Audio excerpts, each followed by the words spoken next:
What's up, my family? Listen, first-time listener, or you've been here the whole damn time. Hit that like, hit that subscribe, giddy up, let's go, no notes. That's my baby. That's my baby. We're going at it at 110%. I just want 5 minutes of happiness, please. Just give me 5 minutes. And they scored! They did it! Slap. What the hell was that? Oh, yeah! What the f*** are you talking about?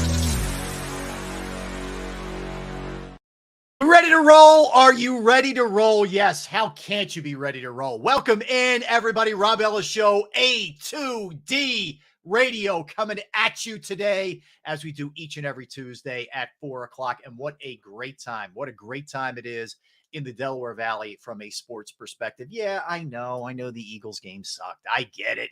But here was the beauty, man. You got picked right up on Monday, right? Tough game, Eagles Sunday. Move right on Monday to the Philadelphia Phillies, taking care of business. And, man, cannot wait for Game 2 of the NLCS. Here's the best thing about Game 1. There were a lot of great things about Game 1. But I think the best thing about Game 1 is the tone. The entire tone that was set. Here's what I mean by that. The crowd, as usual, out of their mind, fever pitch, blowing away any other sports city right away. It's now being recognized by the national broadcasters. Oh, this crowd's on its feet the whole time. Listen to how loud it is. It's a real home field advantage. All those kind of things. Philadelphia is getting their props as a great sports city, and it's about time. It's not all the nonsense. It's not all the batteries. It's not JD Drew. It's not all the Santa Claus BS that we always get shoved down our throat. It's none of that stuff. Now it's, look at the way they have their teams back. Look at how loud they are. Look at the way they impact a game. Look at the influence they have on the opponent when it gets in their own head. And we'll get into Merrill Kelly, who thinks it may not be as loud as the World Baseball Classic. I got to tell you something. Just keep poking the tiger. Please keep doing it. Every one of these opposing players who either want to mess with Bryce Harper or mess with the fans or just do something, just keep it up. Stay consistent because it works every damn time and it will work again in Game 2. But so what I mean by tone, crowd going crazy. Zach Wheeler comes out in the top of the first and absolutely shows the Diamondbacks that this isn't the Dodgers. This isn't the Brewers. This isn't the regular season. The arm talent you're seeing on this guy is just different. Okay. So he goes out and he shows them right away, damn, this is going to be a long night, right? So you got the crowd, you got Wheeler, and it was absolutely wild. Kelly sucked in that game, by the way. You're right, he did, Bill. You are right about that. What's up, Brian? Good to see you, my friend. And what is up, my man? Dynasty, yes. Good to hear you and good to see from you guys always. You keep it rolling, man. You want to fire some questions my way? Please do, man. Let's make this thing interactive. I appreciate each and every one of you guys. All right. So you go fans, you go pitching, and then very first batter for the Phillies, Kyle Schwarber goes yard. 2 batters later, Bryce Harper goes yard. Next inning, Nick Castellanos. That's how you send a message. That's how you begin not only a game, but that's how you begin a series. And you tell the other team, guess what? This is what you're in for. And you can't tell me that whether it was Zach Gallen or any of the other players on that Diamondbacks team or their manager or their coaching staff, whatever the case may be, that they didn't all of a sudden say to themselves, okay, this is a little bit different than what we've experienced so far. And again, I'm taking nothing away from the Diamondbacks. They played spectacular up until last night. I mean, they swept through the Brewers and the Dodgers, but it was, to me, a message sent across the bow. It was the way to do this thing. And look, can every team do it? Does every team have a Zach Wheeler? Does every team have a Schwarber, a Harper, a Castellanos who's on fire right now? No, they don't.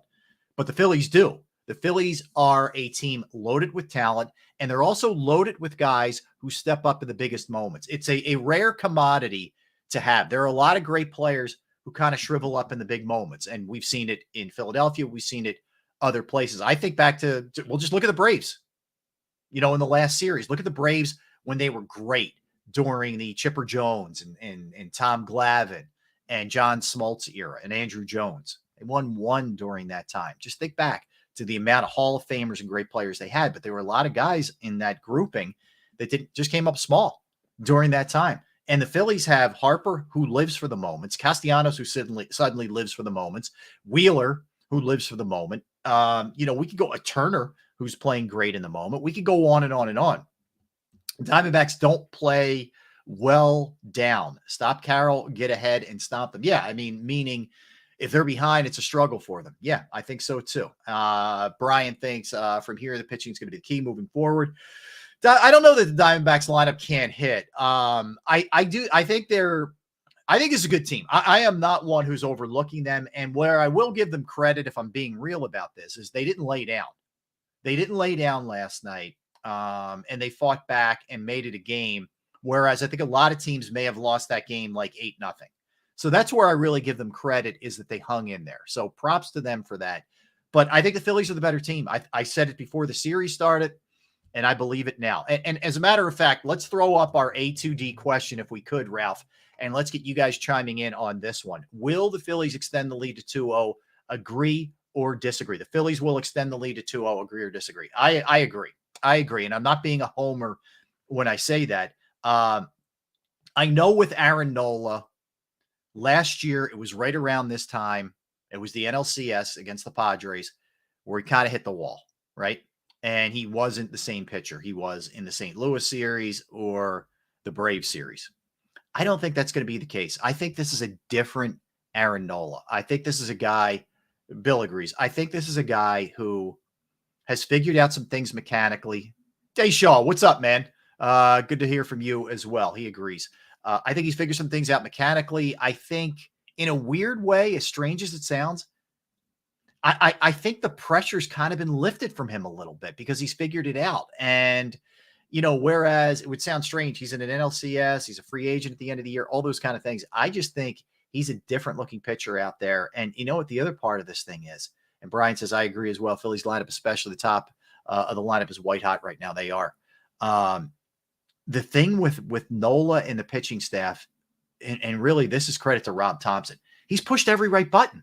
I mean, if you think about it, the moves that he's made throughout these series so far, whether it was the Marlins series, the Braves series, and then, last night, he's got a great feel for when to lift the starter. And in certain situations, he's going to go with his best reliever. It's not necessarily, oh, this guy's closing, oh, this and that, or I can't use this guy for an up down where he's going to pitch, maybe get the last out of an inning and then bring him back for the next inning because he hasn't done it during the regular season.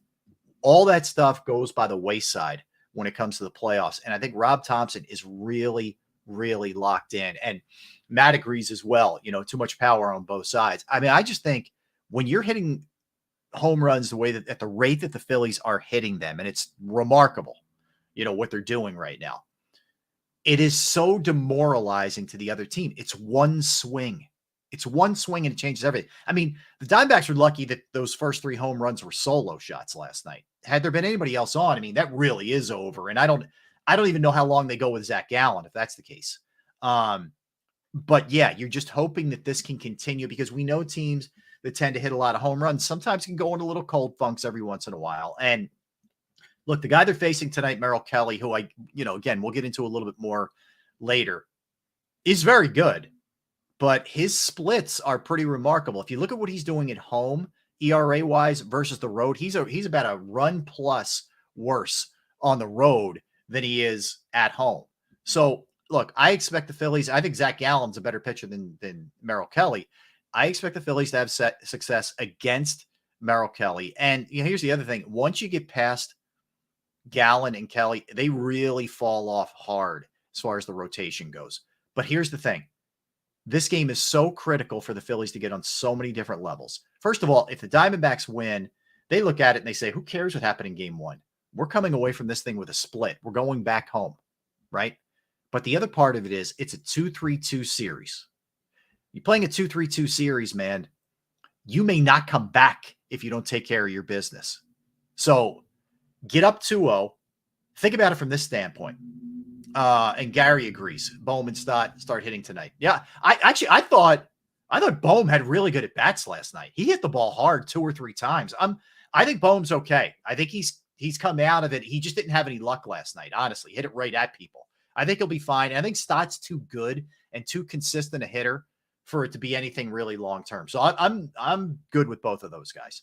But going back there 2-0, if you can just grab one, think about it from this standpoint. If you just take one out of the three when you go back there, you're already at 3 wins. You come back to Philly for game 6 and 7, only needing one, right?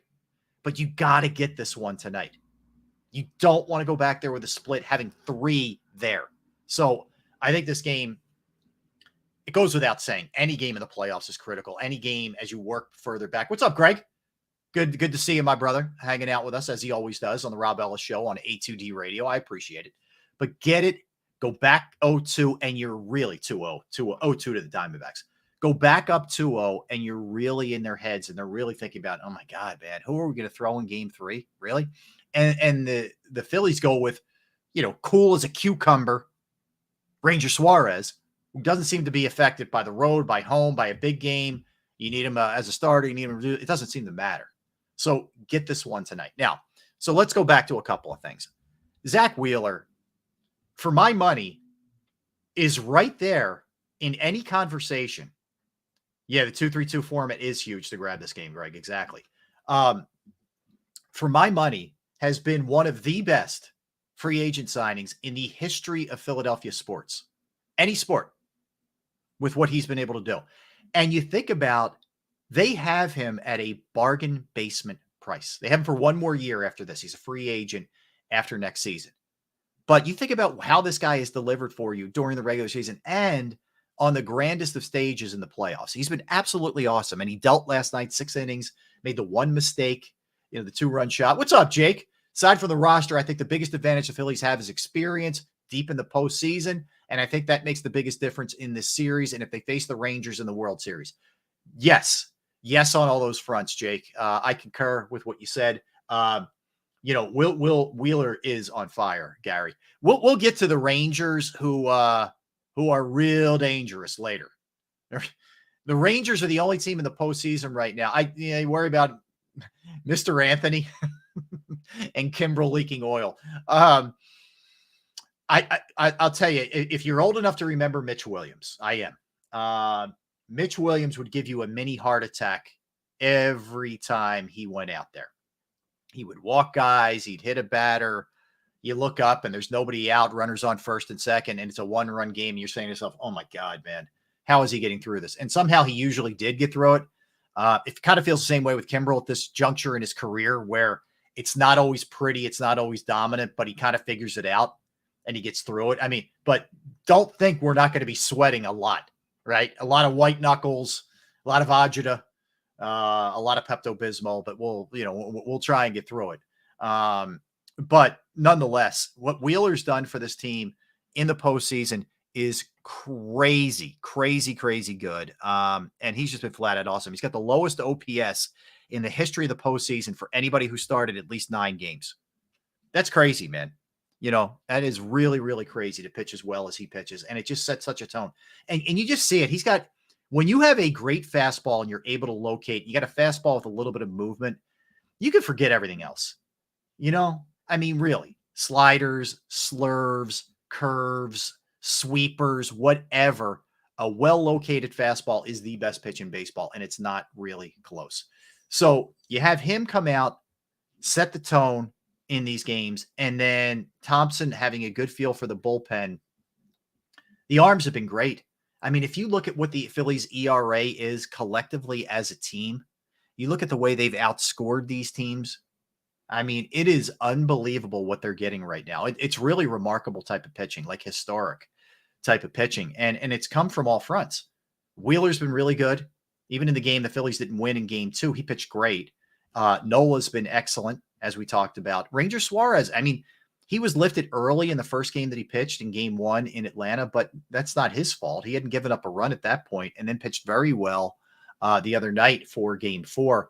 And I'll tell you, just speaking from personal experience, I was down there for game 3 in the Braves series. It's different. It is. It's different. I was there for a lot of the 07 to 11 stretch. Down there a lot. I was doing a lot of pre and post game shows during that time, and then hopping over and going to the game as a fan too. And I'm not telling you it wasn't loud and the fans weren't electric and they weren't into it. They were at a really, really high level, but it's louder now. It's different now. It's more intense now.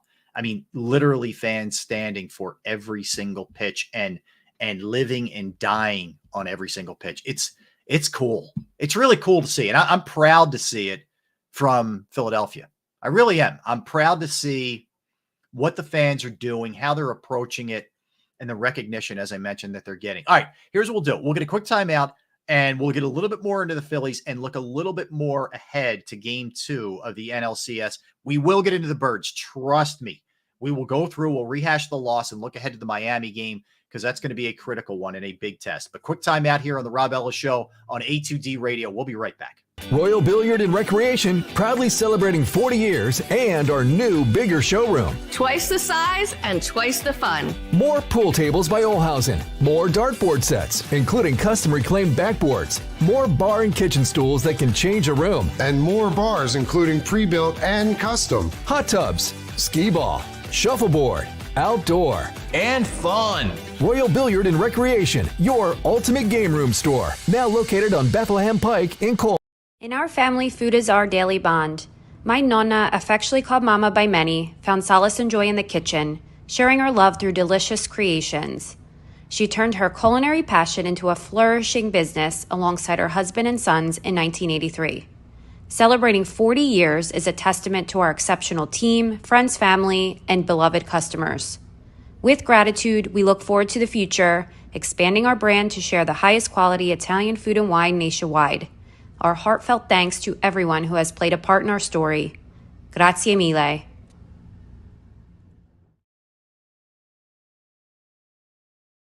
All right, welcome back in, everybody. Rob Ellis Show, A2D Radio. Appreciate you. Hit the like, subscribe, tell a friend, jump into the chat. We always like to interact with you. And our A2D question of the day: the Phillies will extend their lead to 2-0 in this NLCS against the Diamondbacks. Agree or disagree? I am 100% on the agree side of this thing. Look, is it going to be peskier tonight? Yeah, I think it's going to be even closer than it was last night. It's hard to really contain some of those guys like Corbin Carroll that they have that are just really good players. This is a good team. But the Phillies are used to playing good teams. Let's not forget, Atlanta won 104 games, and they knocked Atlanta off. So a couple things. Can we talk about Bryce Harper here? Can we talk about just how spectacular this guy has been really from Jump Street? It was a little bit of a slow start when he first got here, but what he has done in a Phillies uniform, and I got to be honest, when I saw the terms of the deal, when he signed here as a free agent, 13 years, $330 million, I'm saying to myself, oh my God, this has the earmarks to be a real disaster if it goes south early and you're on the hook for a long, long time. I mean, I'm sitting here today saying, you know, he's exceeded the deal. He's underpaid.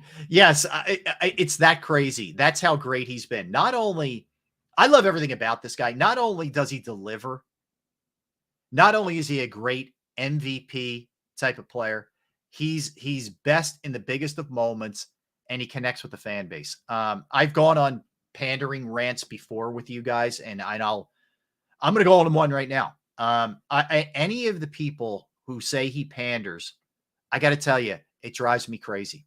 It really does. This is a guy, Rob, I agree with you. Harper is by far the MVP thus far of the NLCS. And he was great in the NLDS as well. You know what? John Middleton made it happen. And I'm going to talk about the Phillies' big money players all delivering in a second. But, you know, since he got here, he tried to connect with the fan base, and not in a phony way, not in a pandering way, in my opinion, simply wanting to be a part of the fabric of this community and doing it in a fun way, having fun with the Philly fanatic, wearing the fanatic spikes, wearing the fanatic headband, you know, wearing a Jason Kelce jersey or a Sixers jersey, or going to a Sixers game or going to an Eagles game. Isn't that what we want? Bryce Harper's from Vegas, but isn't that what we want from our players? To connect with our fan base and want to be a part of where we are. It's what I want. It's what I always wanted as a kid. When I was a kid, Mike Schmidt was a phenomenal player. I mean, Hall of Famer, arguably the greatest third baseman that ever lived, 548 home runs, the whole nine, won a World Series, right? Was a World Series MVP in 1980. Okay. Mike Schmidt was the epitome of greatness on the field. Mike Schmidt, by his own admission, was a very aloof guy. You know, a very difficult guy to kind of get near and embrace as a fan. You recognized his greatness, but he just wasn't that guy necessarily. And I get it. Not everybody has that personality. I understand that. But the fact that Harper has that personality and is willing and wants to connect to the Philadelphia fans and at every turn praises the Philadelphia fans, I just think it's awesome. I think it's flat out awesome. All right, but even that part of it aside, what he's done, this team feeds off of him. Like, you know, he is the moon and the sun, and everybody else kind of orbits off of him and works off of him. He is a tone setter. And to have him have the ability to deliver in the biggest of spots. I mean, just look at last night. It wasn't just a home run. Harper last night, home run and then RBI single, also had a walk. So he's on 3 times, right? He drives in a couple of runs. He scores a couple of runs. And he's been doing this, you know, every opportunity he got. He was great last year as well. I mean, he's got a 409 average, 570 on base, 955 slug with 4 home runs, 7 RBIs this postseason. If you look at his overall body in the postseason, he's got the 3rd highest OPS of anybody who's ever played the game of baseball. You know the 2 people that are ahead of him? Babe Ruth and Lou Gehrig. Babe Ruth and Lou Gehrig. That's it. Bill, I don't disagree. I think Bryce truly wishes he was born here now. I think he is too. I don't doubt that. I thought his line the other night was great. After the Phillies clinched in Game 4, he was asked about pressure, and he said, pressure was when I was 10 years old on my travel teams going to different states, and you know everybody expected big things out of me. Pressure was dropping out of high school, getting my GED so I could enroll in junior college at 16 or 17 years old and start playing against better competition. Pressure was telling my dad when I was 10, 11 years old that I was going to be the number 1 pick and then living up to it, you know, and then showing up on the scene in Major League Baseball at 19, 20 years old. Like that was real pressure. This stuff here now is cake.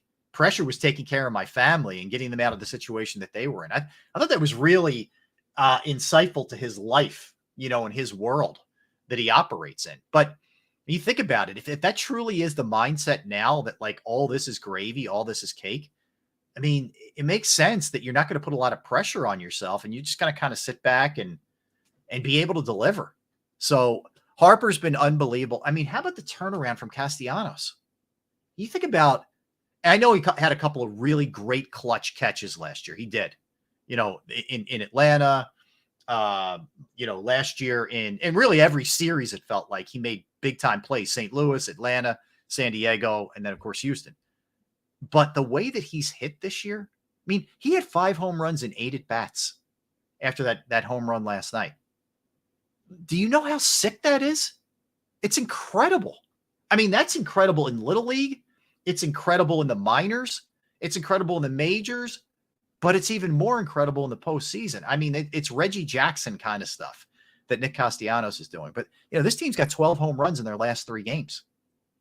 It's crazy. Yeah, Casty is doing great. He is, Gary. I mean, the combination of those guys, Schwarber last year, if you remember, didn't start hitting home runs until the NLCS against the Padres when he hit that missile, if you remember, off Darvish. But he didn't hit any home runs in the wild card or the NLDS. It started in the NLCS. So, you know, if he's rolling now, yeah, Casty does, Bill, look like the guy we saw in Cincinnati. He does. It took him a year to acclimate to Ben Simmons' house. Yeah, I hear you, man. But how funny is it? I don't know if you guys have seen this. I don't blame you if you haven't. But the Sixers played the Nets last night in a preseason game. Embiid didn't play, Harden didn't play, you know, et cetera, et cetera. So whatever, who cares? But Ben Simmons is now playing games for the Nets. He's decided he's going to play now.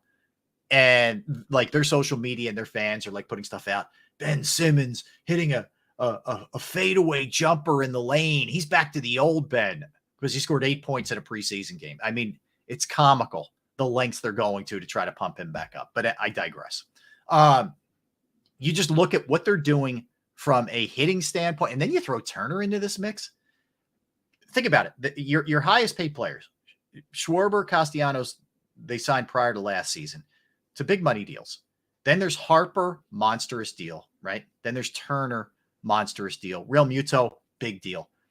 Every one of those guys is delivering. Think about it last night. Real Muto had an RBI single, scored Bryce, right? Bryce had the home run and an RBI single. Castellanos home run, Schwarber home run.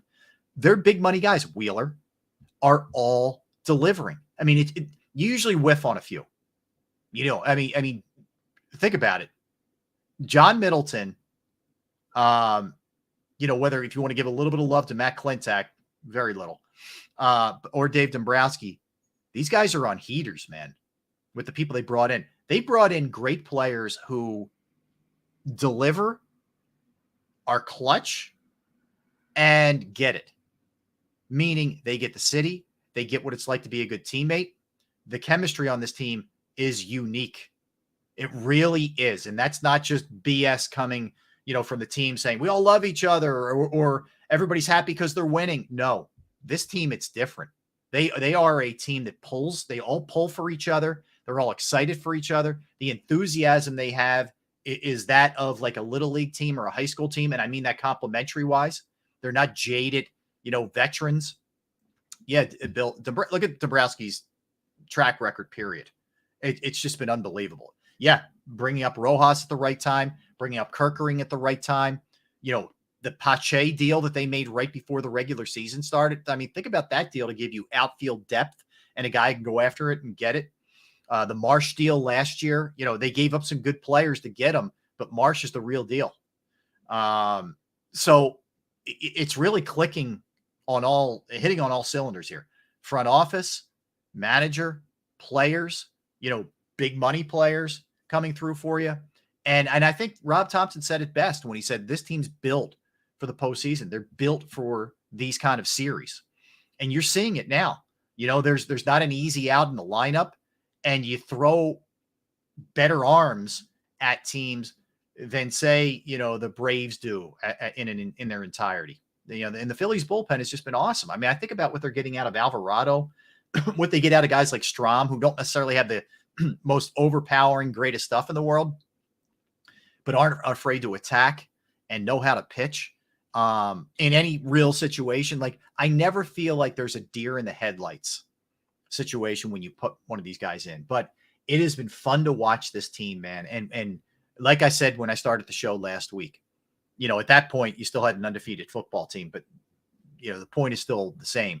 You're into now mid to late October. Hopefully this rolls into November, but you're into mid to late October with a baseball team in really good shape in an NLCS and a football team right now that, however last week went down is 5-1, right? And they're on the cusp of us really finding out how good they are because of the level of competition that they're going to be facing. But it's a great time to be a sports fan. How about, what's happening at the sports complex tonight? It's crazy. Flyers game at 6. We have a soccer game at the Link at 8 and the Phillies at 8:07. I mean, it is going to be a wild night for anybody who's down there. I think it'd be pretty cool. I don't know how many people are going to be able to hit all three. Yeah, I guess you could do the Flyers. Yeah, Soto's another one. Bill, Soto scares me. If I'm being honest with you, Gregory Soto scares me a little bit. He's either really good or way off. He's a little concerning. But I guess you go to the Flyers at 6. Stay there for an hour and 50 minutes. Okay. Run out of there at 7:50. Go over, watch the first half of the soccer game, and then hop over and watch, say, the last 5 innings of the Phillies. Now, wouldn't be my cup of tea. I'd want to be locked in on the Phillies in their entirety tonight. But that would be pretty cool if you were able to do all three tonight. Like, that's the kind of thing you do, if you're a rich guy and you have the means to be able to pay for all 3 tickets and you can do whatever you want the next day. You don't have to worry about getting up and going to work and whatever. And then you just, roll over to Xfinity or somewhere else and have a good time, man. That's pretty cool. But it's going to be a wild night down there. Again, the Flyers moved their time up for their season opener, their home opener, a little bit to accommodate everything from traffic. And if you're going down, public transportation, friends. Yes, that's the way to go. All right, let's sneak in another quickie here. We'll get a quick timeout. We'll come back and we will set ourselves. By the way, before we get out of here tonight, I'll give you my prediction and how I think the game plays out. But when we come back, we'll look at the Eagles. We'll look at what went wrong against the Jets, and we'll look ahead to Miami. A lot to do. Don't go anywhere. Rob Ellis Show, A2D Radio. In our family, food is our daily bond. My Nonna, affectionately called Mama by many, found solace and joy in the kitchen, sharing her love through delicious creations. She turned her culinary passion into a flourishing business alongside her husband and sons in 1983. Celebrating 40 years is a testament to our exceptional team, friends, family, and beloved customers. With gratitude, we look forward to the future, expanding our brand to share the highest quality Italian food and wine nationwide. Our heartfelt thanks to everyone who has played a part in our story. Grazie mille.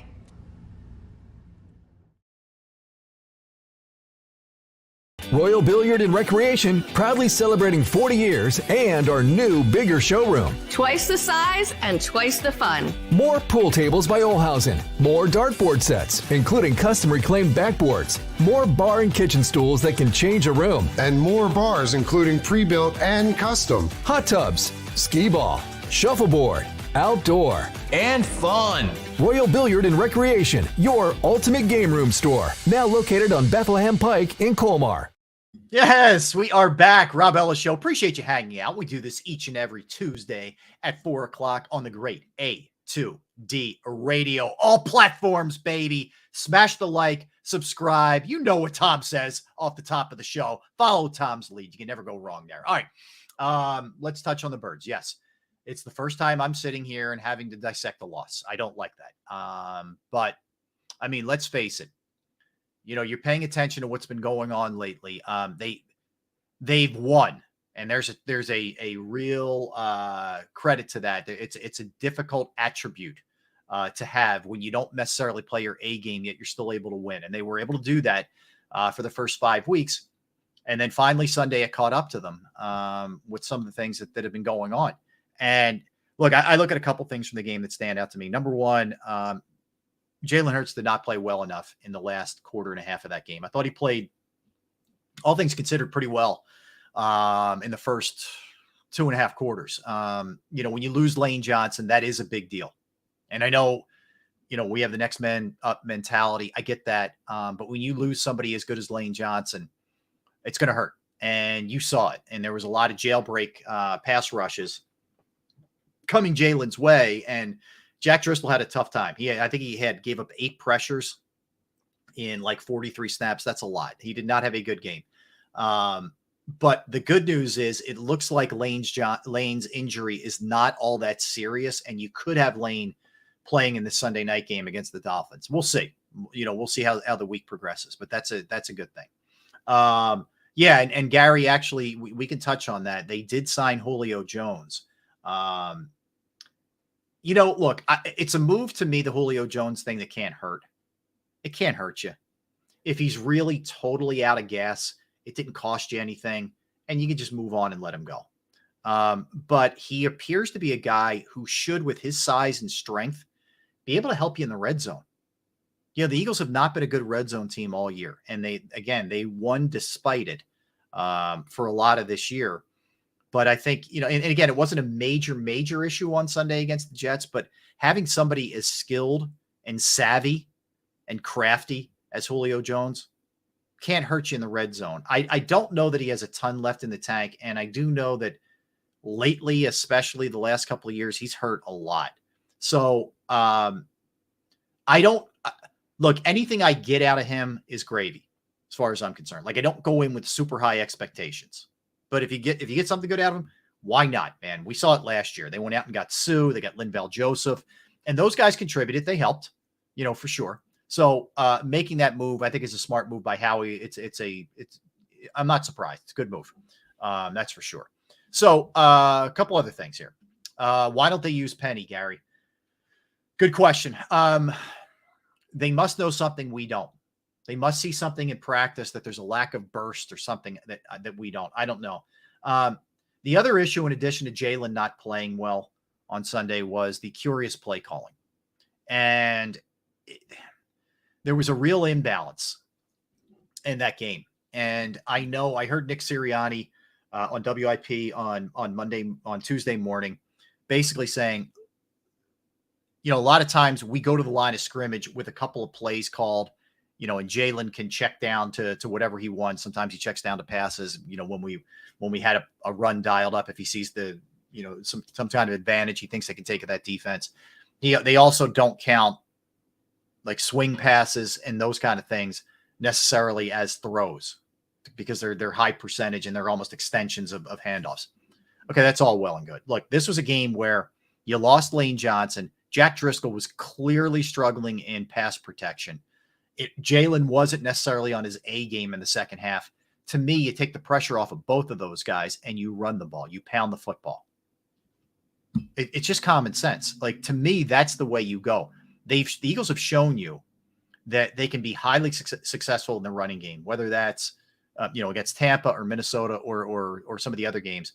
And the Jets defense, as talented as they are, and it's a very talented defense, their numbers against the run weren't good. They weren't good even a little bit.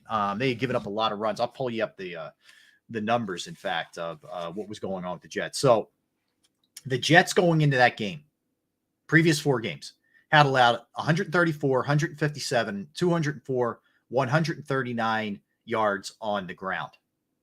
They were ranked 29th against the run entering the game. So you can't tell me they ran the ball enough. I just don't get it. It really was reminiscent for me. Andy Reid used to do this sometimes. He would fall so in love with the pass that he would get away from the run.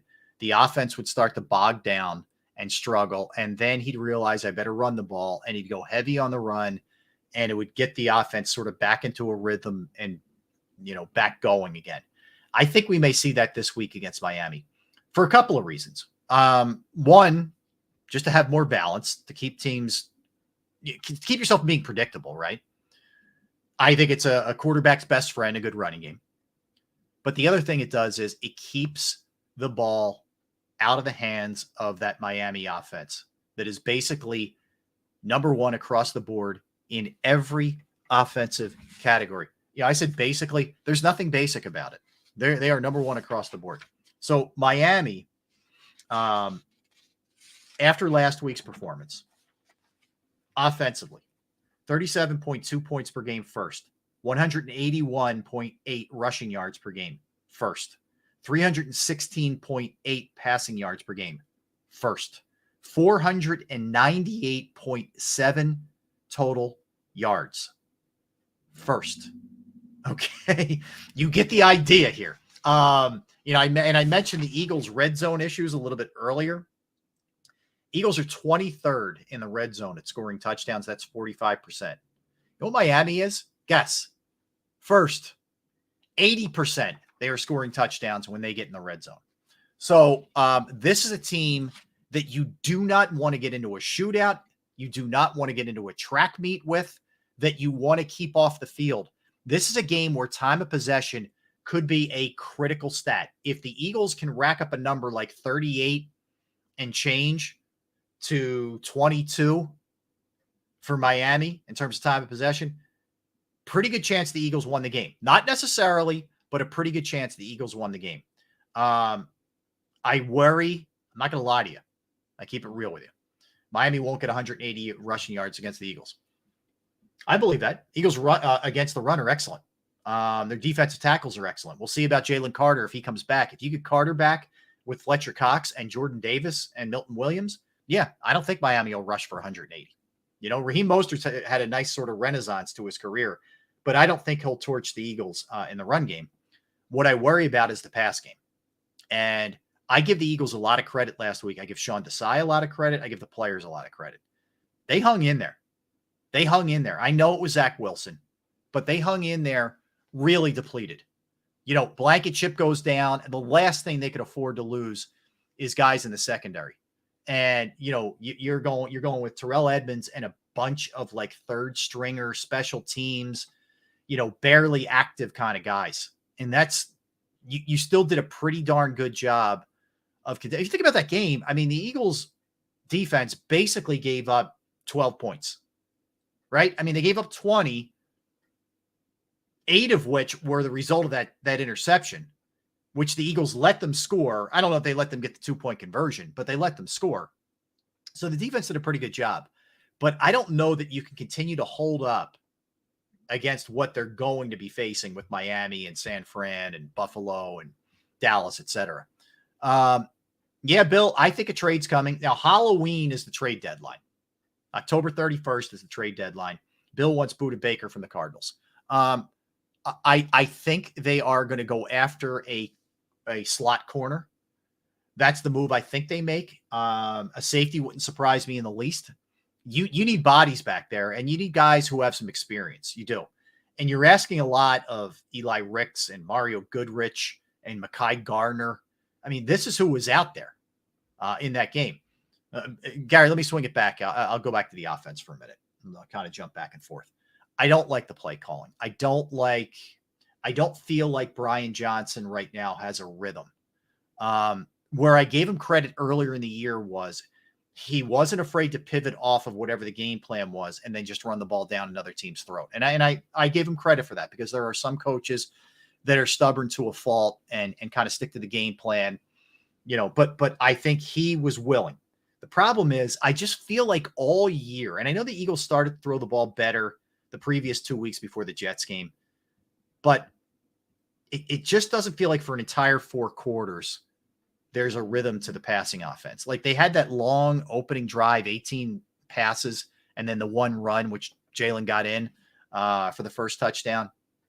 And I'm sure the Eagles counter would be, man, we threw it 18 times on that series and we moved the ball down the field. And that's fine. They did. I'm talking about sustaining it for 4 quarters. And I know that's hard to do. The other team gets paid too. I get it. But it just hasn't felt as smooth as last year. And some of that is eyeballs, just watching it rather than just looking at stats. So I think Brian's still figuring it out. It's too early. Like some of the other shows I do, people screaming for him to get fired, way too premature for me. I'm not looking for anybody to get fired. I'm not looking for him to get fired. But I need to start to see it improve because some of the stuff you got away with earlier in the year against the lesser competition, you're not going to get away with against Miami or the other teams that we know they're going to be playing soon. You have got to clean some of this stuff up. The red zone is a big piece of this thing. You can't be 24th. You're too good. There's too much talent here on this team. And that's another area I don't like the play calling. If I feel like it bogs down, it just seems like a lot of it in the red zone is Jalen on a keeper, and Jalen doesn't look quite committed to the play where he's not really sure if this is the right play call. And it hasn't worked. So those areas, they got to get better. I don't understand. You don't need a burner in the red zone. I don't understand why they don't try and get AJ Brown in more one-on-one matchups and just throw the ball up to him and let him use that frame, that big body to box out and make a play. I mean, maybe that's what they're going to do with Julio Jones. We'll see. But I don't quite get that. I don't know why Dallas Goedert isn't utilized more in the red zone. I get Devontae's not the biggest guy in the world, and maybe that would answer that question with him. I don't know altogether. But all things told, Steichen was a good play caller, Bill. He was. Steichen was a very good play caller. And Steichen's actually doing a nice job with the Colts. He is. It's a tough blow. They're going to lose Anthony Richardson for the year with a shoulder injury, but he's doing a nice job. Dynasty. But like I said on Birds of a Feather last week, if we do trade for a safety, you're going to want someone in the last year of a deal so Sidney can start next year. Yeah, I mean, maybe. It may just be a rental. That wouldn't surprise me at all if they went for a rental. And a rental is going to cost you less. I mean, that's fine. I have no problem with that. Man, I'd like to see Sidney get back out on the field. I'm not questioning the injury. I just think it's a bummer because this is valuable time. Not only does the team need him, but he needs to get out there and get reps. So his injury has been, that's one that's hurt them, for sure. You really hope Jalen Carter gets back. I thought Jordan Davis was really good last week. It's a shame. The defensive line playing really good football. What Jordan Davis is doing, what Sweat is doing. Man, Sweat was everywhere. And Hassan Reddick, since that cast came off, Tom, my man, what's up, brother? Good to hear from you, as always. What Hassan Reddick has done since that cast came off, 5.5 sacks in the last 3 games. He is in full-blown beast mode again. He really is. I like Chin. Dynasty. I liked him coming out. I was hoping the Eagles would take a run at him when he was coming out. So I'd be all for that. And that's a team that you want to go after because they're going nowhere fast. Okay. So yeah, look, the defensive line deserves their props. The problem is the back end and holding up. The biggest way that you can cover the back end up against Miami is get home if you are the Eagles defensive line against Tua. And I'm not rooting for anybody to get injured, but we know Tua's history here.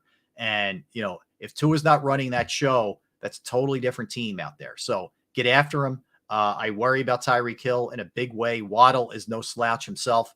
Tyreek Hill gets all the love, but Waddle's a darn good receiver also. So this is going to be the biggest challenge for this Eagles defense. And I'm not sure it's even really close. All right, let me get a quick one in here. When we come back, we'll continue with the Eagles talk. I'll close it out, giving you a little Phillies prediction for tonight. I'll give you my star of the game also, as we do each and every week. So don't go anywhere. You are tuned to the Rob Ellis Show on A2D Radio. Right back.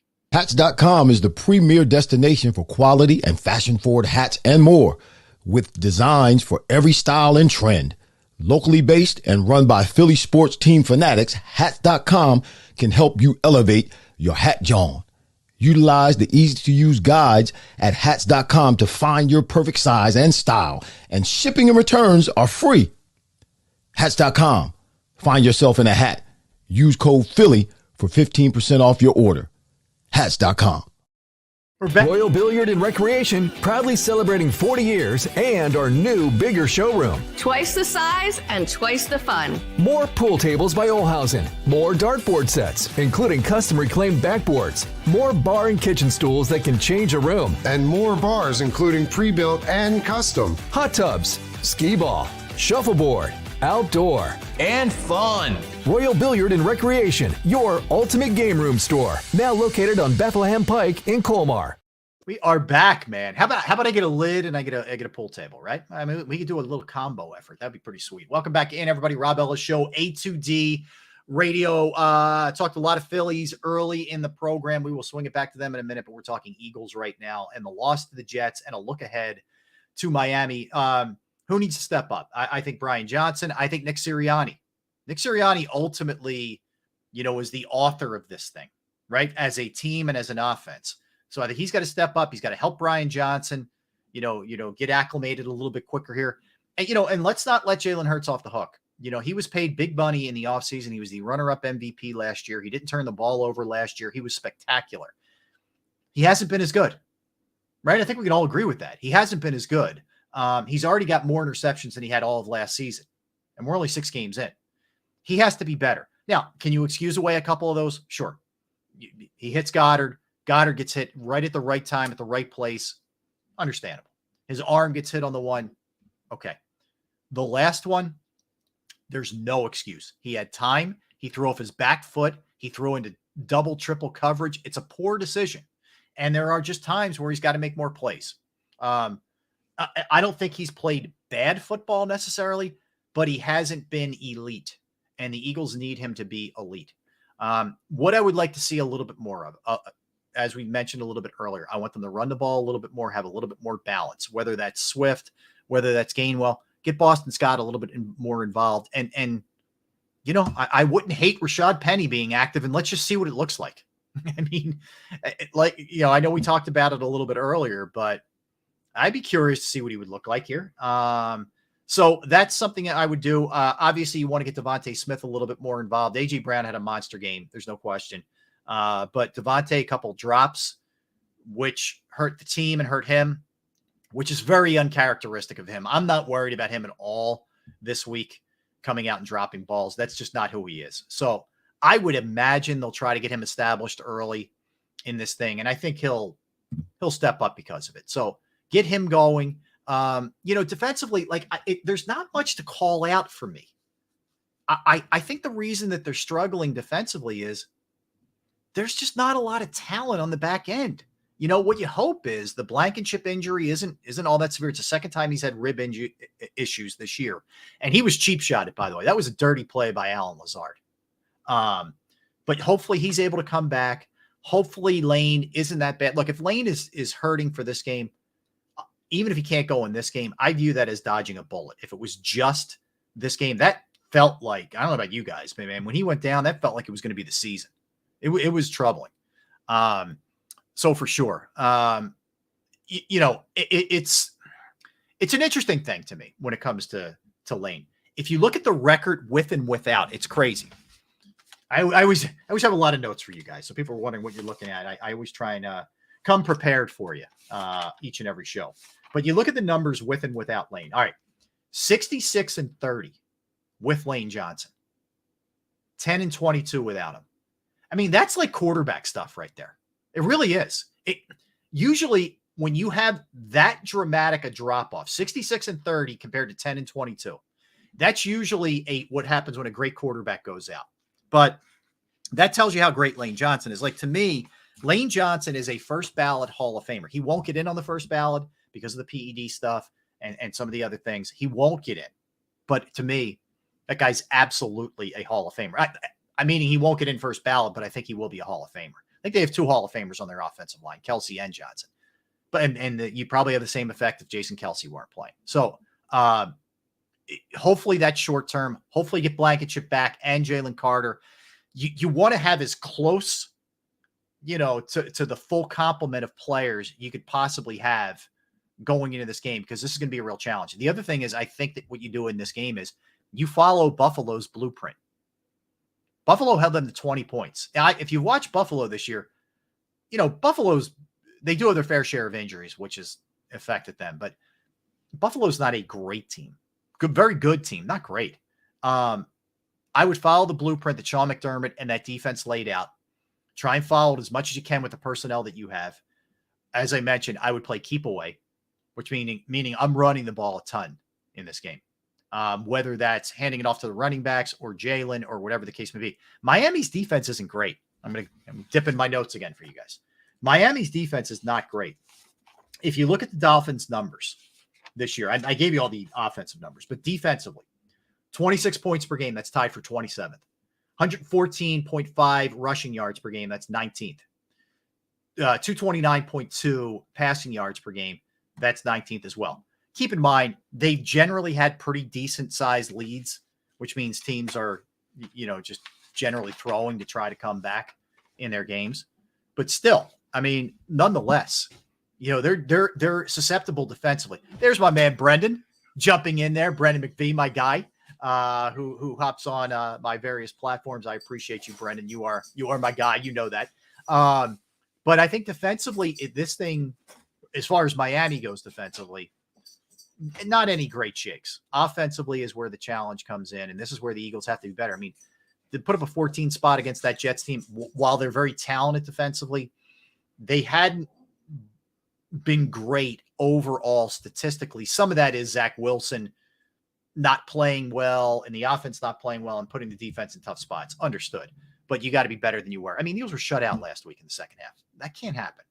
There was a lot of fluky things too. I mean, when does Jake Elliott miss a field goal? There was just a lot of things that went on in that game that shouldn't be the case with this team. They're just too good. So I think they're going to bounce back and play much better football this week. That doesn't necessarily equate to a win. I think they're going to have a bit of a tough time against Miami. I expect a close game, but I think this could be a Miami victory. I hope I'm wrong. Now, the Eagles, Vegas has the Eagles as it started off as 2.5. It's down to about 1.5 right now as we speak. Point favorite. Now, some of that is the home field advantage. I mean, what that line is telling you, anything from 2.5 down is basically a coin toss as far as Vegas is concerned. And I think it is that kind of game. Like, I think you're going to see a much more inspired effort. This team rarely ever has 2 games in a row where they don't show up, you know, under Nick Sirianni. That has not been the case. I'm sure this week, and one of the things that Nick Sirianni said after the game was he didn't have to talk to the players because the players policed themselves and they got on, you know, themselves for the way that they played in the game. And I believe that. Like, I believe Jalen Hurts not only took self-accountability, but, got on guys on the offensive side of the ball. And I'm sure Fletcher Cox and some of the other veterans got on the guys on the defensive side of the ball, as much as you can expect from those guys. Look, the Jets loss to me, like I said, is way more on the offensive side than the defensive side. So I would expect a better game, but I think it's going to be a tough game. The shame of it is you had the opportunity with a win over the Jets with San Francisco losing to get a game up on San Fran as far as home field advantage, to have a game up on Detroit as far as home field advantage, and be 2 games up on the Cowboys. There was a golden opportunity blown there in that game. And look, if the Niners losing to Cleveland with PJ Walker serves any purpose, it does tell you that even really good teams, it's not always their week. You just can't be a machine. And not everybody's going to be the Dolphins of 72, where you show up each and every week and win. Sometimes you don't play your best, and the Eagles didn't play their best, and it got them. There's the old adage is you let a mediocre to bad team hang around and feel good about themselves, it's usually going to cost you. And that was the prototype of what that game was. You let them hang around. All of a sudden the Jets are saying, man, we're in this thing. We make a couple plays here. Who knows?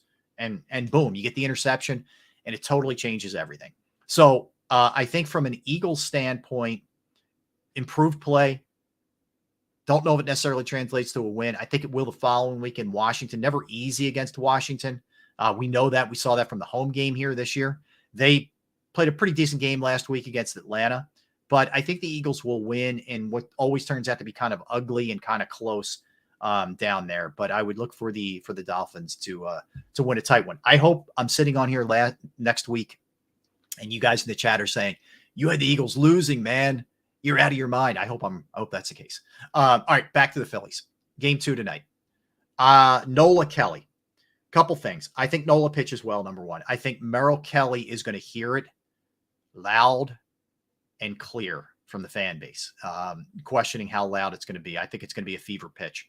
I have no doubt that Harper and Castellanos and Schwarber and Turner and the crew will continue to deliver at the plate. I really feel good about this. I think Merrill Kelly's a good pitcher, but he's not a great pitcher. And the Phillies right now are hitting great. They're hitting great. Their great players are playing at an extremely high level. So I think the Phillies will continue that. I do think they go back to Arizona up 2-0.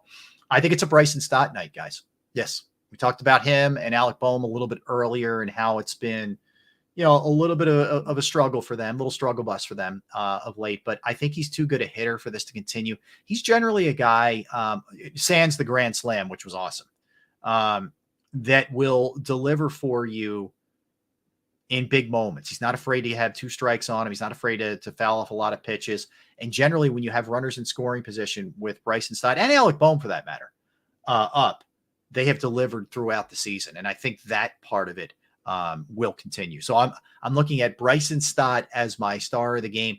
It's going to be interesting to see how quickly and in what way Rob Thompson deploys the bullpen. Alvarado went more than an inning last night. I would guess he's still available. It's the playoffs. Kimbrel certainly will be available. You didn't use Hoffman. You didn't use Soto. Sir Anthony's a little sketchy, a little scary, but he didn't throw a ton of pitches. So I'm sure, look, I would think everybody's available. You have an off day on Wednesday, and then you start the series out in Arizona, games 3, 4, and 5. All right. Bill's prediction. Pain for Kelly.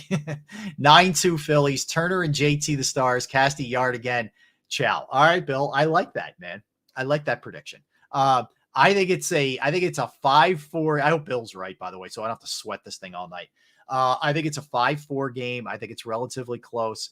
I think the Phillies win the game. They get by. I think Nola pitches well. I think there could maybe is a little crack in the armor a little bit in the middle portion of the bullpen, but the Phillies hang on and they end up winning the game. I think ultimately they're going to win the series too.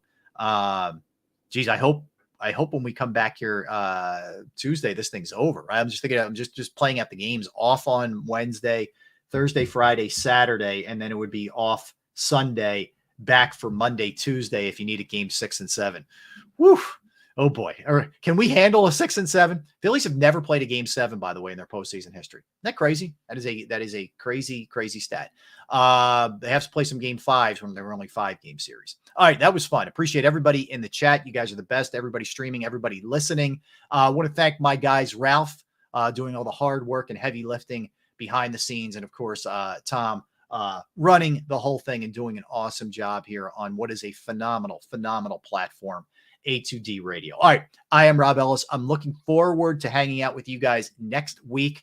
And simply put, go Phils, go Birds. Rob Ellis Show, A2D Radio.